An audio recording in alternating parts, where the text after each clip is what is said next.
یو نیک سړی په لاره روان دی او یو متکبر انسان په اس سور دی، کبرجن په اس سور دی، اس هم ډېر قیمتي دی او چې په دا لاره ځي نو یو چال سره ځي او خلک ترې څوک یو خوا منډې وایي څوک ترې بل خوا منډې وایي او د ده د انداز د دې شاه سوار د کبر دی، د لویې دی.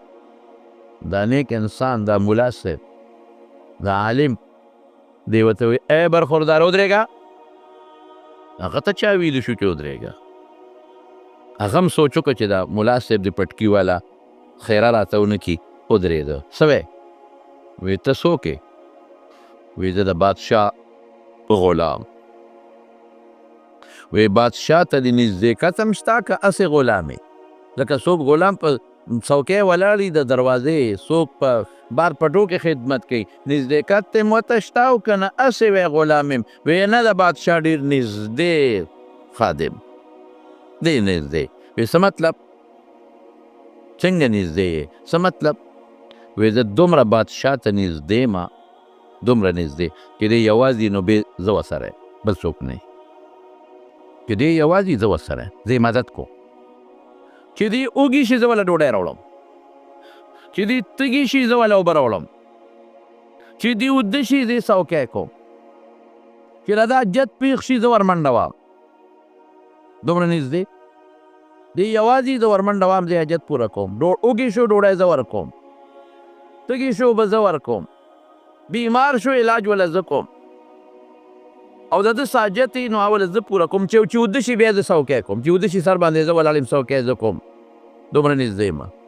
او چې چېرته غلطي ده نه وشي بیا سي وی بیا راته غوسه کوي، چې غلطي وشي نو غوسه راکوي، څپېړه هم راکړي. او که قصدن دې خلاف ورزي وکړه بیا څه کوي؟ وی بیا مضبوطه سزا راکوي. او وی دروازې درته په ښه نظر ګوري او درې ټیمه راته ډېر په ښکلې نظر ګوري. سهار راته په ډېر ښکلې نظر وګوري، غرمه راته په ډېر ښکلې نظر وګوري وخاندي، ماسخوتن بیا راته په ډېر ښکلې نظر وګوري وخاندي. دا عالم ورته وایي دې شاه سوار ته، وی ښه دا خو ستا او ستا د مولا، ستا او ستا د سودار معامله ده، زما او د سرداره مو څوره. زما سردار ستا سردار چې یوازې نو ته ورسره او زما سردار چې زه یوازې ما سره یي، چې یوازې ما نو ما سره یي، ما نه پرېږدي یوازې، ما سره مدد کوي. ستا سردار چې اوږي شي ته ډوډۍ ورکوې، زما سردار چې زه اوږي شم ما له ډوډۍ راکوي. ستا سردار چې تږي شي ته وله اوبه ورکوې، زما سردار چې زه تږي شم ما له اوبه راکوي. ستا سردار چې اوده شي نو ته پیره ورکوې څوکی یې کوې، زما سردار چې اوده شم زما پیره کوي. ستا سردار ته چې حاجت پیښ شي ته وله حاجت پوره کوې، زما سردار چې ما ته حاجت شي ما له حاجت پوره کوې. ستا سردار چې تا نه غلطي وشي نو څپېړه درکوي، زما سردار چې ما نه غلطي وشي معاف کوي مې. او ستا سردار چې ته قصدن غلطي وکې او ګناه وکې سزا دله درکوي، زما سردار چې زه قصدن ګناه وکم، غلطي وکم، خلاف ورزي وکم او الله توبه نو ما ته خاندي او معاف کوي مې. وایه ستا سردار ښه دی که زما سردار ښه دی؟ وایه خبرې کوه، ستا سردار ښه دی که زما سردار ښه دی؟ غلام اس نه ټوپ کړی او د دې نیک انسان لاس یې ښکل کړل. وی عقل دې راته وښه، واقعي اشتیا خبره ده. هو مع اینما کنتم، قرآن حکیم کې الله فرمایي چې ته کوم ځای یې زه در سره یم، زه ستا نه نه جدا کېږم، زه ستا مدد کول غواړم. ای بنده ما نه وغواړه. په ترمذي کې حدیث دی، نبی کریم صلی الله علیه وسلم فرمایي وی که ستاسو دا ټول مخلوق لو ان اولکم و آخرکم ورتبکم و یابسکم، وی که ستاسو دا ټول مخلوق اول او اخر، مسلمان او کافر، نیک او بد، دا ټول داسې شي که نه، دا ټول چې د دینه نیکان بل څوک نه وي، علی اتقى قلب رجل، د یو ډېر پرهیزګاره انسان زړی شي، خوله نه زړه ډېر زیات پرهیزګاران شي، په خوله ظاهر نه د زړه نه. وی قسم په الله، الله وی زما په ذات قسم چې زما خدای کې دونه زیاتې نشي راوستی. او که دا ټول مخلوق ټول بدعمله شي او د زړه نه بدعملي شروع کړي، دا ټول مخلوق ما نقص فی ملک شیئا، زما په بادشاهۍ کې دومره کمی نشي راوستی، زما خدایه کې کمی نشي راوستی.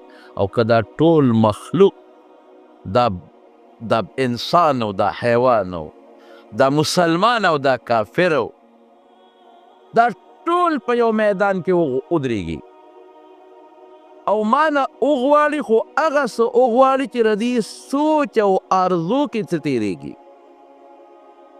یو خدای چې بعضې شی ممکن وي نو راکا، نه سوچ کې څه تېرېږي. لکه یو سړی وایي چې خدای ماله د 2 واړه اسمانونه او دا 2 واړه ځمکې راکا، چې سوچ کې څه تېرېږي. ما بلغت چې د ده په زړه کې او تصور کې څه راځي او ما نه وغواړي او دې ټولو له زه د ده د سوچ او د غوښتنې په برابر ورکمه، نو ما نقص فی ملک شیئا، زما په بادشاهۍ کې دونه کمی نشي راوستی.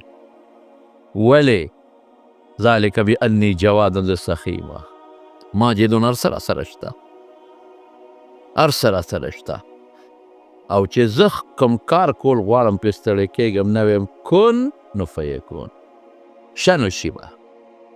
دومره لوی ذات ته چې ودې ستا حفاظت الله کوي. ویرسل علیکم حفظة، داسې فرشتې در باندې مقرر کړي دي چې ستا حفاظت کوي. که دا فرشتې نه وي نو شیطان خو زموږ دشمن دی، دا مولیان مې ټول وجلی وي چې زه لګیم او دا خلکو بېلمازه کوم او ته مونځ ښې، زه لګیم او دا خلک بېدینه کوم او ته دینداره جوړی، زه لګیم دا خلک دوزخ ته غورځوم او ته دوزخ نه بچ کې، زه لګیم او د خلکو باندې بدعملي کول غواړم او ته ورته بدعملۍ باندې خدای خفه کېږي مه کوه، زه لګیم دا خلک په حرامو کې وردننه کول غواړم چې د خدای نه لرې شي او ته ورته وایې حرام مه کوې الله پې خفه کېږي. نو د شیطان لویه مقابله خو نن زمانه کې ملا کوي، عالم کوي، نیکي د تعلیم ښیي، ګناه نه د علم بچ کوي. دا مولیان مې ټول وجلی وي، دا صالحان او دینداره تسبو والا به ټول وجلی، دا دعوت والا به ټول وجلی، یو به نو پرېښ. دا چې څوک بل ته نیکي ښیي دا به ټول وجلی وي چې دا زر کفر خور شي. ویرسل علیکم حفظة، د الله څوکیدارې فرشتې دي، دا کار دی د پلار هم نشي کولی. پیریان خو ته نه په پیریانو کې هم کافر هم شته او مسلمان هم شته. دا کافر به لګېدلو او دا مونږ به وجلو، مونږ څوک هغه دشمن چې تی نه تا سره هر څه کولی شي. یرسل علیکم حفظة، خدای څوکیدارې فرشتې مقرر کړي ستا حفاظت کوي. او چې کله وده شي الله، یو سړی په بیابان مالک ابن دینار په لاره روان دی او یو سړی وده دی په یو دشت بیابان کې، مار پې د پاسه پروت دی په دې سړي، مار. او دا سړی چې په دې خوب کې ساه والي دا مار یې د خولې ته مخامخ شي، وایي دا زه ویرېدم چې خدای دا مار ټک ورنه کړي، په دا خولې ورنه چیکي، لوی اجدها د پروردګاره.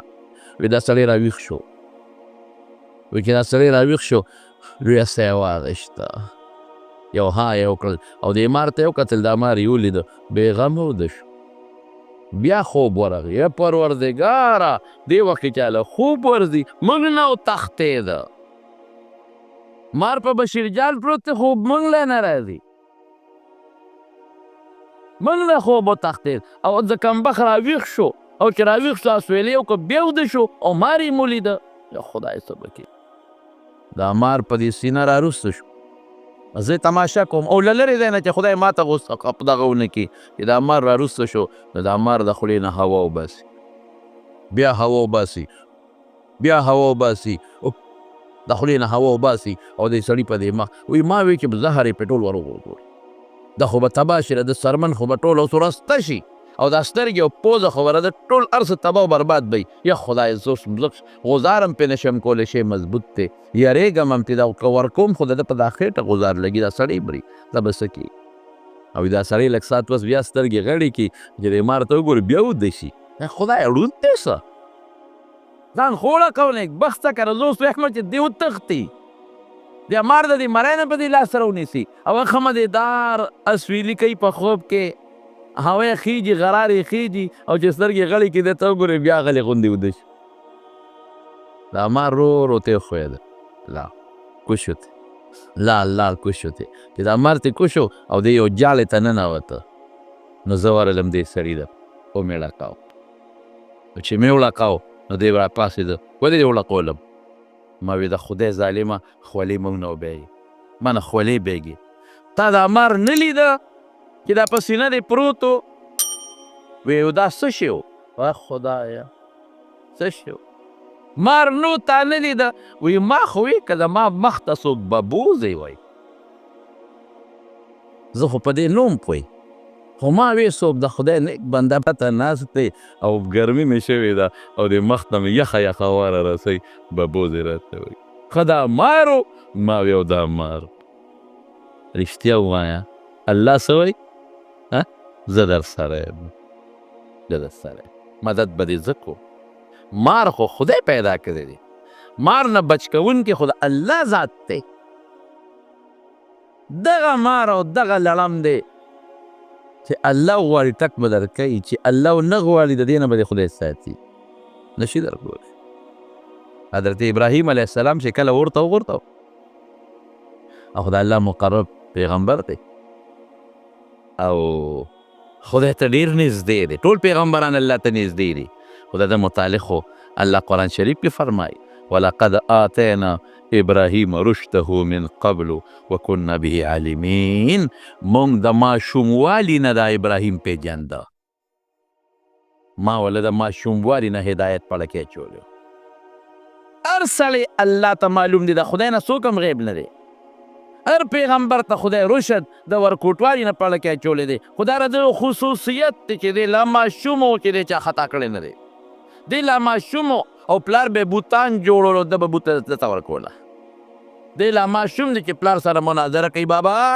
خدای دې کم دی ای قومه خدایانم کم دی قوم یا هغه ستوري چې ستورو باندې شپه تېره شوه ورځ رڼا یا خدایان هم څه شو چې سپومۍ راوخته هغې له ورغې چې څوک د سپومۍ عبادت کوي ای خلکه خدای هم څوک دی وایي دا هم خدای دی دا ستاسو خدای دی چې سپومۍ رڼا ختمه شوه یا خدای هغه رڼا هم څه شوه چې نور راوخته هغه خلک چې د نور عبادت پې کوو هغې ته وایي خدای مو څوک دی وایي دا نور او دا خو ډېر لوی دی او هلکه داسې طرز پې کوي چې نور پرېوته وایي زما هغه خدایان نه دي په کار چې د چا یو وخت کې رڼا وي په بل وخت کې نه یو وخت کې وي او بل وخت کې نه زما الله هر وخت موجود دی او زما د الله رڼا د هدایت هر وخت موجوده ده او زما د الله فایدې او رڼاګانې په بوټو کې هم ځلیږي په اوبو کې هم ځلیږي په نور کې هم ځلیږي او په ستورو کې هم ځلیږي دا د خدای د قدرت نښې دي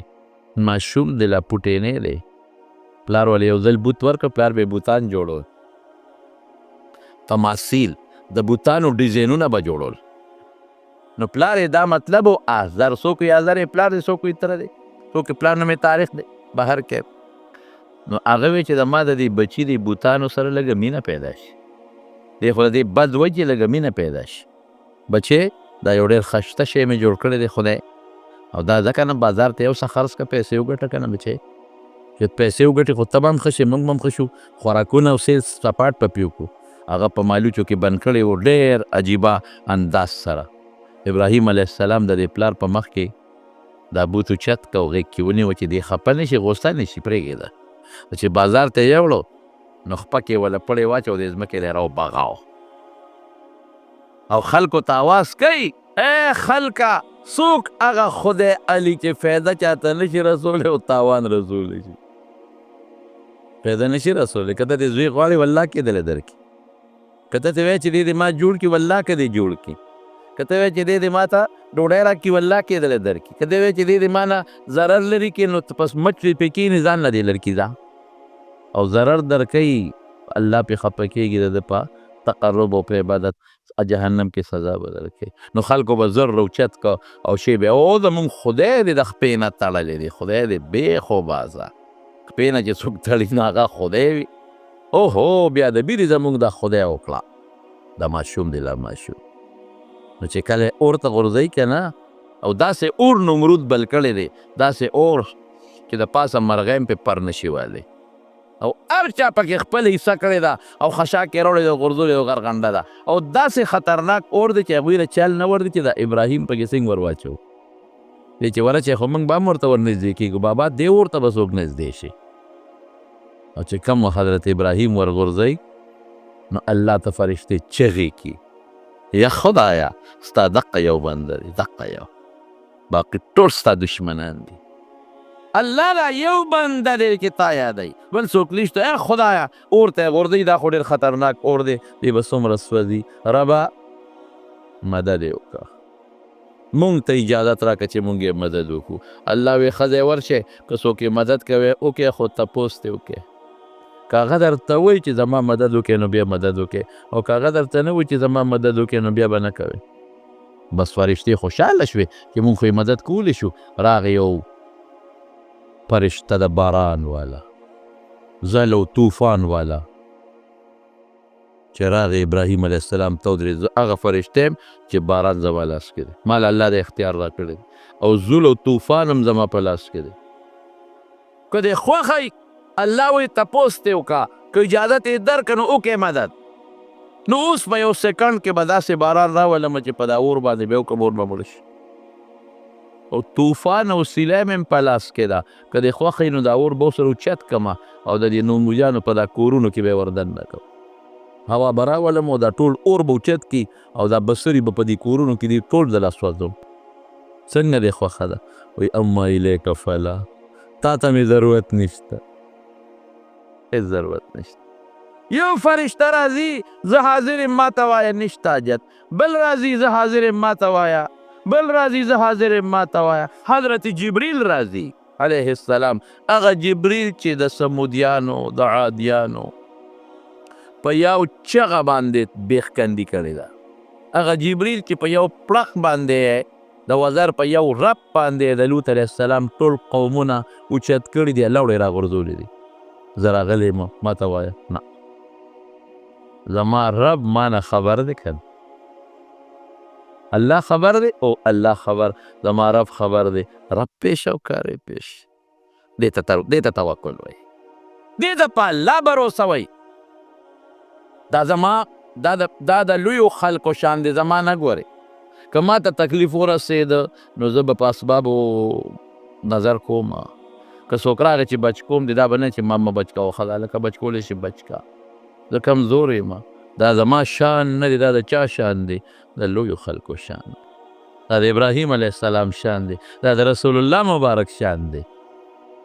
بس زما رب ما ویني که نه، نو چې اوچت یې که تال کې کېنو او ټال یې جوټه ورکړه او د اور مسته سینګ ور وغورځېده.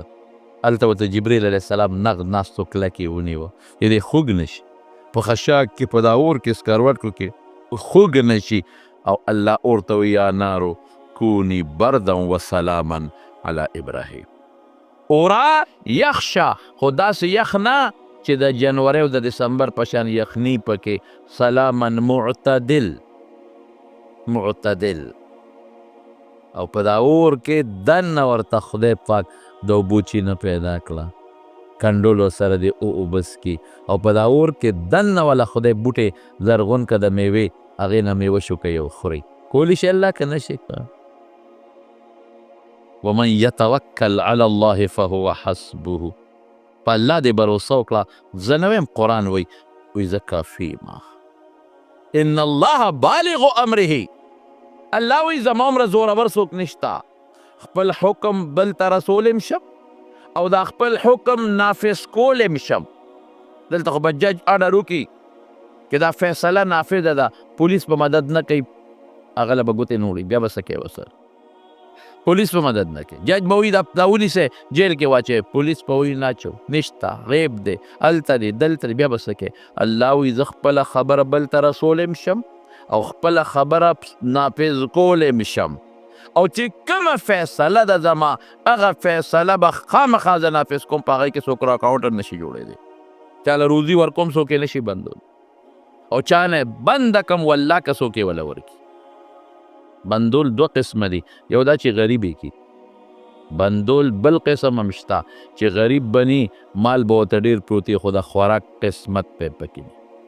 یو ډېر نیک سړی اوس مړ دی، خدای دې وبخښي، د دې پېښور ډېر، زه ورته اوس هم دعاګانې کوم. نیک سړی،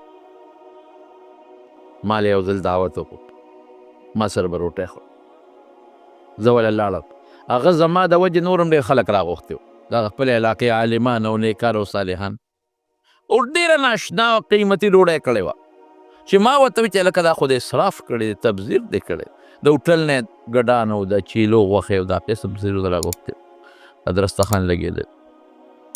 ما ته دې خلکو سره یو دوه درې څلور خبرې وکړه، دوه څلور خبرې مې وکړې، هغه په هغه اوږره کې ډېره قیمتي ډوډۍ وه. چې ډوډۍ مې شروع کړه، ده ویې ماله زما روټۍ راوړئ. نو دله په یو ټفن کې ماهیوې وکړه شي و سپینې او داسې یو لږه غوندې روټۍ راوړه، د په قاشق هغه ځان ته واچوله په پلیټ کې او هغه سپینه ډوډۍ هغه یې شروع کړه. مې ته دا نه خورې؟ وي دا په ما بندي پرهیز دی، نشم خوړی. ما ویل لږ وخوره نیک بخته، ما ورته خاندل، مې زه بیا دله دم کم لږ وخوره دې مېلمنو سره خیر دې پرهیز خلک کوي کله کله. ما ته یو ځل ډاکټر صاحب یې پرهیز کوه څه خبره وه، نو ما ورته دا څنګه نه وي داسې پرهیز یم، نو خیر دې هفته کې یو ځل وجود ته رشي ضرورت یې خوره، خو داسې همیشه مه خوره. ما مړه یو ځل ما ته مولانا صاحب دا مې تېرېږي نه دې مری کې مې نښلي، اوس به تا سره ناست یم دلته به ونښلي بیا به څه کوم، چغې به وام لاندې به نه دي، او چې خېټې ته ورسېږي هغه چغې دردونه بیا ته زما نشي برداشت کولی، ته به هم راته خفه شي. وایي زما دقه بې مالګې دال او دا بې مالګې روټۍ بس نور نه، دغه زما کار. نو دوه قسمه بندېدل دي، یو خو دا چې مونې به نه، او دویمه څه ده؟ دویمه دا چې وي به او نه به یې خورې. زه اکثره بل مې یو ځای کې بیان کوو، نو ما وی د علم متعلق بیانو، مې په دې خپلو بچو علم وکړې. نو مې دا خلک وایي چې په دې بچي علم وکړم ډوډۍ به د کوم ځای دی؟ که مې انجینیر که خو ډوډۍ ډېره ده، که مې ډاکټر که نو بیا هم ډوډۍ ډېره ده، که مې سرکاري افسر که بیا هم ډوډۍ ډېره ده، خو که علم مې پې وکړه د ډوډۍ به د کوم ځای؟ نو ما ورته وخندل، مې علم پې وکړه چې په ډوډۍ موړ شي. مې مونږ اولیاو له خدای دومره ډوډۍ راکړه چې والله اوس چل یې نه راځي چې دا عزم یې څنګه کړو. مې خو چې کوم ځای ته ځو کوم مجلس ته، مې دا پارامي چرګان به ټول مونږ ته خیرې کوي چې هغه دی بیا راغی، خو چې زه راځی لالۍ مې دا پارامي چرګان به په دې لارو کوڅو کې مونږ ته بیا خیرې کوي چې هغه دی ملا صاحب بیا پټکي والا راغی بیا په مونږ چاړی ښودی شي. مې ډوډۍ خو دنه ټوله مونږ وخوړه، تاسو وخوړه او بیا زمونږ طالبانو وخوړه. ما ستا په کور کې هلته روجې پخې چې ته روجې وخورئ، بلکې باټینګن پاغه شي هغه باټینګن وخوري، بلکې چرګ پوخ شي هغه چرګ وخوري، بلکې غوښه پخه شي هغه غوښه وخوري، بلکې لوګان پاخه شي هغه لوګان وخوري. او طالب له د دې ټولو کورونه راغی، تا یو شی وخوړه هغه لس وخوړل. روزي د خدای په لاس کې ده، دا یقین وساتئ، د ایمان وساتئ چې رزق به خدای ورکوي. د بیبي مریم د ایمان وکړه نو دومره پوټینۍ ماشومه ده، پوټینۍ ماشومه. او زکریا علیه السلام په کفالت کې ده، او زکریا علیه السلام والا کوډګۍ جوړه کړې ده، او بار نه ورپسې جرنده په خپله وایي چابیانې زکریا علیه السلام سره دي، پیغمبر سره. او قرآن وایي زه ځانه نه ویم کلما دخل علیها زکریا المحراب وجد عندها رزقا. یو ځل نه، کلم چې ابراهیم زکریا علیه السلام وردننه کېږي نو روزي ورسره پرته وي. او مفسرین لیکي وایي په اوړي کې ورته د ژمي میوه پرته وي او په ژمي کې ورته د اوړي میوه پرته وي.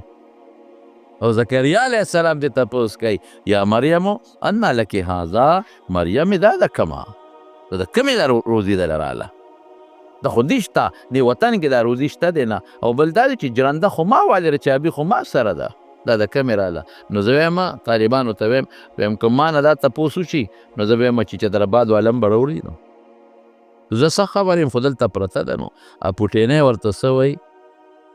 الله اکبر. ای مریمې د کوم دی نه دا ډوډۍ ده؟ قالت هو من عند الله، دا د الله د طرف نه. او بیا څه وایي ورته؟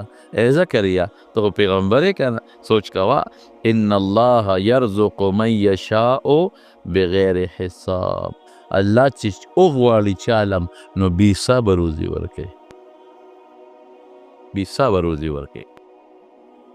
سلیمان علیه السلام وایي الله ته الله هغه خو په دیوان او په پیریان حکومت دی، الله مال اجازت راکا دی مخلوق لري یو کال ډوډۍ ورکوم.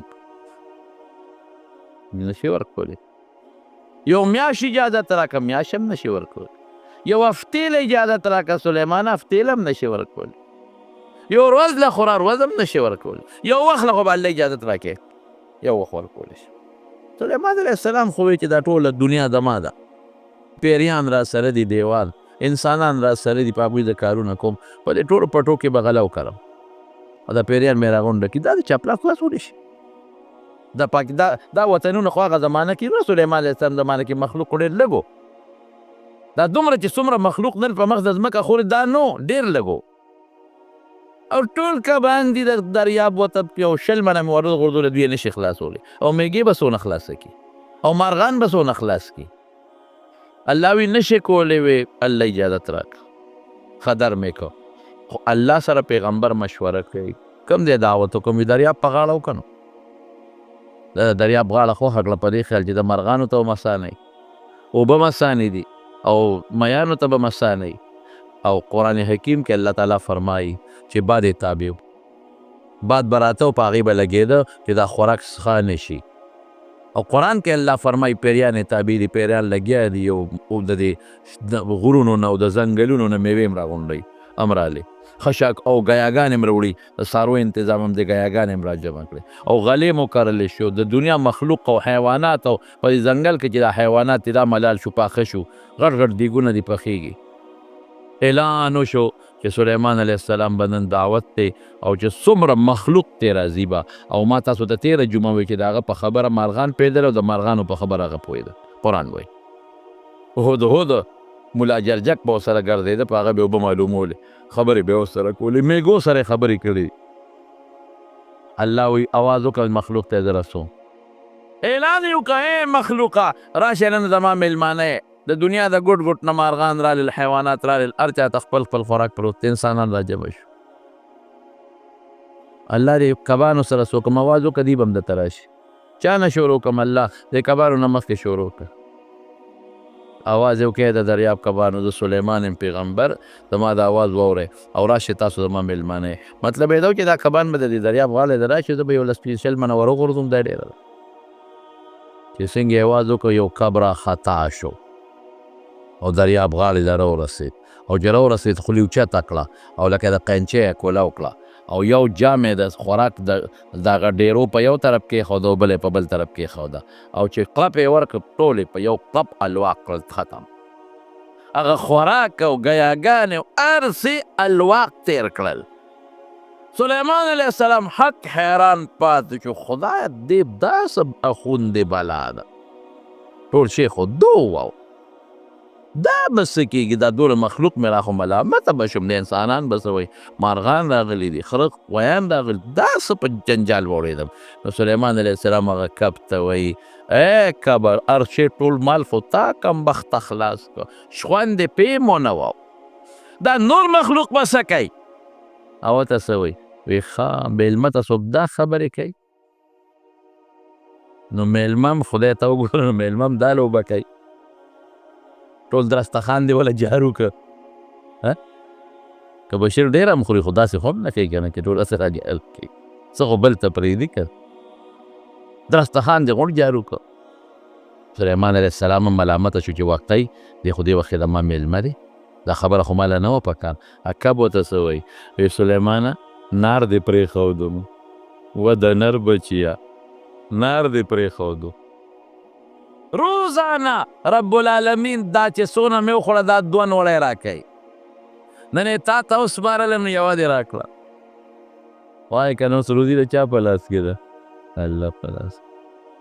یو سرکاري افسر را روان و د کوټې نه، جس ته راوخت، جس ته نو ماشوم بچې ورسره دی، ښځه هم ورسره ده، واړه ورسره دي، نو لاس کې ورسره نینې دي.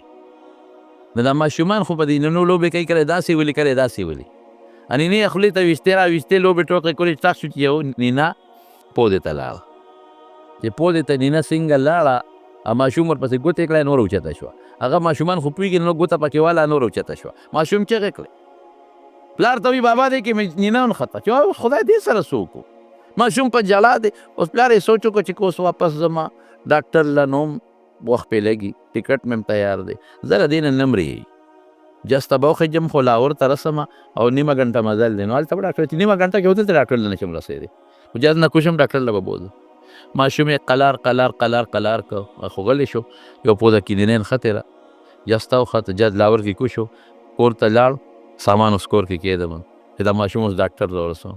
او چې څنګه کور ته لاړه او سامان ایږدي نو کور کې د ماشوم انټوشې وکړه، چې انټوشې وکړه انینه ترې لاندې پرېوته، هغه دی نه چرګې رامنډه کړه چې ټاک شو، هغه نینه یې اوچته کړه او ویښوړه.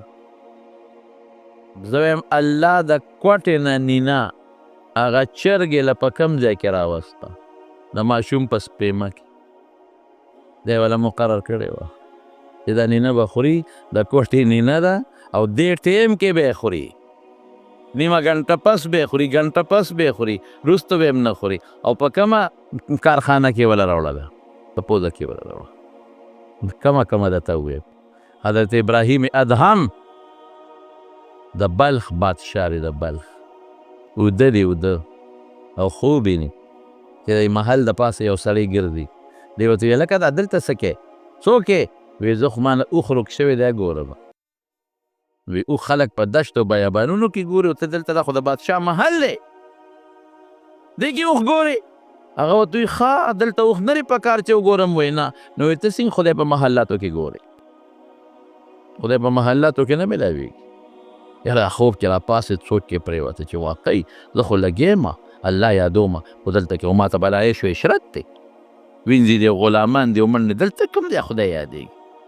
سهار ناستې په خپل دغه باندې تخت باندې یو سړی راغی، او سړی دونه مهیب و هیبتناک و چې چالا کې او رکاوټ جوړ نه شو، نیغ راغی ابراهیم ابن ادهم ته مخامخ ودرېد. هلکه څوک یې؟ دا چا را پرېښودو؟ دا څنګه نیغ راغی؟ سړی ورته وایي زه خو مسافر یم، د هوټل ته رالم، یو شپه دوه پکې کوم. سری ته رال او ته دا خو سری نه ده، دا خو د بادشاه محل دی، ته ماشوم یې، ته سری نه پېژنې، خو د بادشاه محل دی. سړی ورته وایي ښه ستا نه مخکې دلته څوک ناست وي؟ زما پلار. د هغه نه مخکې دلته څوک ناست و؟ فلان کې. د هغه نه مخکې دلته څوک ناست و؟ فلان کې. نو چې دومره خلک په یو ځای تېر راتېر شي نو هغه سړی هوټل نیسي. سړی غیب شو. الله یاره پوه شوې ابراهیم ابن ادهم چې دا بېګانې خوب و، دا واقعه دا خو هر څه ماته ورود، بس پټ په پټ یې بادشاه پرېښود او لاړو تختې لګیا دی. او ګورې دا صرف صوفي نه دی، عالم دی. ښه په ترمذي شریف کې د امام ترمذي د کتاب راوي دی، دا سم نه راځي ګنې صرف صوفي دی، لاس کې تسبیح دی، صوفي هم دی، نیک هم دی، صالح هم دی، ورسره عالم هم دی. امام ترمذي په خپل کتاب کې په یو سند کې راته ذکر کړی ابراهیم ابن ادهم عالم دی لوی، ناست دی دریاب په غاړه الله یادوي، او دا رعیت او دا ټول ورپسې ګرځي. نو چا پیدا کړی یو شپونکي لیدی و، هغه ورته وایي چې هغه زموږ بادشاه خو هلته دریاب په غاړه ناست دی. دی ورپسې لاړل، چې لاړل دی اوس غریب لګیا دی، یو زوړ څادر ورسره دی، یو ستن ورسره دا پې ګنډي. اوهو مونږ خو وایي چې زموږ د بادشاه دماغو کې فرق راغلی دی. مونږ وایي چې مړ کړی کوم خوا لاړې، وګوره دماغو کې فرق راغلی دی، دریاب په غاړه ناست دی او ځان له زوړ څادر په سترګې ګنډي، په ستن ګنډي. بس هغې وایي په دې سوچ کې دی چې د چاته علاج به حکیم ډاکټر ته به ښایو څه به کوو. چې رالل خبرې ورسره شروع کړې، څه کې یاره ما بس خدای ته وګورې پرېږدې، زه خپل کار کوه، بس ما اوس باقي الله ته پرېږدې، د خپل رب. سړی خو پوه شو، نو ورته یې وایي دا ته څه کې خورې څه دلته څکې څه دلته د ژوند څنګه دی؟ ابراهیم ابن ادهم استن راواغېسته او دریاب ته یې ورغورځونه. وی په تاسو خو مې بادشاهي ده که نه؟ وی دا ستن را راوباسئ. هغې پوه شو چې سړی لیونی دی، ستن دریاب ته وغورځي چې پلار به راوباسي. وی دا به څوک راوباسي کاکاجي حضرت؟ ما به دولت دا څوک رستی شي؟ وی دا الله رستی شي که. اواز یې وکړه ای د دریاب کبانو، لاندې یو ستن مې وغورځوله، هغه راته راوباسئ. یو ړوند کب د ړوند او ستن یې په دا خوله کې نیولې ده او غاړې له یې راوویسته او ده ترې اوچته کړه. وی هغه بادشاهي مې ښه وه که دا بادشاهي مې ښه ده؟ او یو ځل وی په یو جومات کې ماسخوتن ورلم، مې چې ده به د جومات کې شپه وکړم، مسافر خو اکثر په جوماتونو کې شپې کوي، او زموږ علما کرام هم لیکي چې جومات کې معتکف شپه کولی شي، مسافر شپه کولی شي. خو د دې زمانې مسافرو ته خیال ساتئ ښه. مونږ یو ځل جومات کې یو مسافر راغی نو ما چاته وی یو بړستن تولی وله راوړی، مسافر دی. هغه وله بړستن تولی راوړه، سهار چې راغلو نه مسافر و نه بړستن و نه تولی و، هر څه یې وړي و. د غلا په بانه دې زمانه کې ګرځي ګورئ. نو ته به وایې چې مسافر دی جومات کې به شپه وکړي، منځ کې چې راځي قالین مالین به دې نه وي، او چې راځي د جومات نه مې د لار څه وړي. او کله بل چاته یې ویلي چې هلکه راځه زه ورننوځم او شپې به درته ورکوله وکړم او دغه راوله چینګچي راوله، او یا دا بل څه شی دی لکه جنریټر راوله چې غونډ سامان پکې یوس. احتیاط به کوئ. وایي چې جومات ته ورسې وروختم، ماسخوتن لمونځ چې یو ګوټ کې کېناستم، الله مې یادو. وایي د جومات هغه متولي راغی، ما ته وایي کاکاجي وځه د جومات بندوم. وایي چې زه خو مسافر یم چېرته لاړ شم؟ وایي وځه نه بل کار کوه مسافر یې. ما دلته خو سری نشته، هوټل نشته، د شپه کم دی وکم، دا د خدای کور دی، زه د خدای بنده یم، د نوځم. او شریعت کې باید دلته شپه جایز ده، د نوځم. وایي به په جګړه شو سره، زه کمزور یم، ما را باندې مضبوط و، د مټې کلک راونیوم او پوړو یې راویستم او زه بیا نه کودېدم، پوړو نه دیکه راکړه. وایي چې دیکه راکړه په را پرېوتم، چې را پرېوتم په دې پوړو ورغړېدم. یو پوړی له به مې سر راته نو بلې له به مې ملا تله، نو بلې له به مې بیا سر راته، نو بلې له به مې بیا سر راته. هغه اوچت جومات و پوړو ویخ لرالم او دې سر مې ډقار کو. ملګري ورته وایي ډېر خو به خوږ شوی که نه و زخمي شوي به وي. وایي قسم د الله په ذات چې زما به پوړی له سر ډق کو او بلې له به یې ډق کو، او دې ډق سره به د الله تعالی علوم او برکات زما د اړه له کوم راتلل، نو دا مې بل ځای چې ده نه دي موندلي. ما محسوسوله چې د الله اسرار او برکات دا د بره نه په ما را روان دي. روزي د الله په لاس کې ده. ان الله يرزق من يشاء بغیر حساب، قد جعل الله لكل شيء قدرا. الله وی د هر څیز د روزه، د علم، د عمر، د عزت، د ذلت، د جړا، د خوشحاله اندازې ما مقرر کړي. دونه به ډوډۍ خوري، دونه به اوبه څښي، دومره به میوې خوري، دومره به ژوند دي، دومره ژوند، او دومره به عزت او دونه به ذلت وي، دومره به بچي وي، او په دنیا کې به دومره قدمونه اخلي، دومره به ساګانې اخلي. د الله ان الله بكل شيء محيط. هر شي نه الله تاو دی، یو شی د رب العالمین نه غیب نه دی. نو خبره مې دې پورې کوله، هغه سړي متعلق خبره مې یېره شوه. نو ورته وایي هغه ورته د اس نه ناکوس شو، نو ورته وایي ښه یو بل تپوس مې درنه کړی وه، جواب خو دې رانه که. تا ته ما خپل مولا د ورځې څو نظره کوي؟ وایي ما ته 3 نظره کوي، سحر د خاص نظر، غرمه ماښام. وایي ما ته زما رب او زما مولا د ورځې 360 خاص نظرونه کوي، 360. هغه اس والا ورته وایي وی بس ملا صاحب ما د تا دماغ کوله وکړل، بس خبره ختم. نن نه پس به نه زما د کبر جامه، نن نه پس به نه زما د کبر اسي، نن نه پس به نه زما په دې لاره د تکبر تلي. بس نو چې انسان هوښیاري که نه، الکیس من دان نفسه وعمل لما بعد الموت. هوښیار سړی چې وي که نه په لږه خبره پوهېږي. زمونږ پښتانه وایي وي اصل له اشاره وکړه مثل له لوړ، په ډېره لږه خبره پوهېږي. او هوښیار هغه دی چې ځان وپېژني، هوښیار هغه دی چې د مرګ نه پس کومه زندګي د هغې دپاره عمل وکړي، د هوښیار انسان دی. د زمارونو توکل دې ته وایي. توکل دې ته نه وایي، بعضې خلک تېرو دي، د هغوی دا خیال دی چې توکل دې ته وایي چې بس لاس پې مړه کوه بس خدای به روزي درکوي. ما تېره جمعه درته وي چې داسې الله کولی شي. د حضور پاک یو صحابي دی د نبي علیه السلام، کور ته لاړه، بیبي ته وایي ډوډۍ راوړه، بیبي ورته ډوډۍ نشته، تا څه راوړي؟ بیا دوباره بیا بار ووته، 2 رکعته نفل یې وکړل او بیا راغی کور ته، بیبي ته یې ډوډۍ راوړه. او ته د خدای نیکبخته لاړ شه چې تاسې لاس پې وخوځوه، دیاړي وکړه راوړه، زه به مخورم ته به مخورې، ماشومان به دې مخوري. نو زه د کمې راوړم زه بس دورې وکړم. جال جومات ته یو 2 رکعته نفل یې وکړل بیا راغی. ښځې ته وایي ښځې ډوډۍ. ښځه ورته وایي تا باندې څه چل شوی دی که څه بلا ده؟ دی مر راځي 10 منټه پس ډوډۍ کم ده موږ هم نار یو ته هم څه لاس پرې وړه نیکبخته چې ته دیالي مزدوري وکړه چا سره بیګار پڼ څه راوړه چې پخه کم طالب جومات ته لاړه لا نشم کولی ښځه چې مې څه ویه نشم کولی بس تا نه غواړم تاله راله راکې راکه نی زه دې مړ شم ښځه دې مړه شي ولې دا هر چا سره الله نه کوي ښه بعضې سره یې کوي چې مونځ یې وکړو الله ته یې لاس اوچت کړ او کور ته ورغی ښځې ته وایي ښځې ډوډۍ وایي راشه که نه سړیه لوی جنجال جوړ دی هله شابه زر رامنډه وه ښځې څه دي بیا میچن تاویږي اوړه راغورځوي سړی نشته چې تاوی یې لکه د دې زمانه کې یو بجلی نه وي لکه د بجلی دا چې تاویږي او غنم هم نشته چې څوک ورچې اوړه راغورځوي لګیا یم هغه په اوړه چوم په بوجو کې او په لوښو کې د کور ټول سامان ډک شو هلته تنور دی هغې نه ډوډۍ پخپله رانړېږي او بار غورځېږي اوس خدای دې سره څه وکړم هغې سره څه وکړم بس صحابو ته خو چې څه مسله راغله نیغ به نبي علیه السلام له تلل په منډه لاړ رسول الله صلی الله علیه وسلم او ده یو چل رښتیا وکړه چې دی راغی سړی خو تلوارګن دي وي که نه د میچنې هغه پل یې اوچت کړه چې زه ګورم چې دا غنم پکې د شم طرف نه را روان دي خو چې پل یې اوچت کړه میچن ودرېده هلته تنور هم ودرېده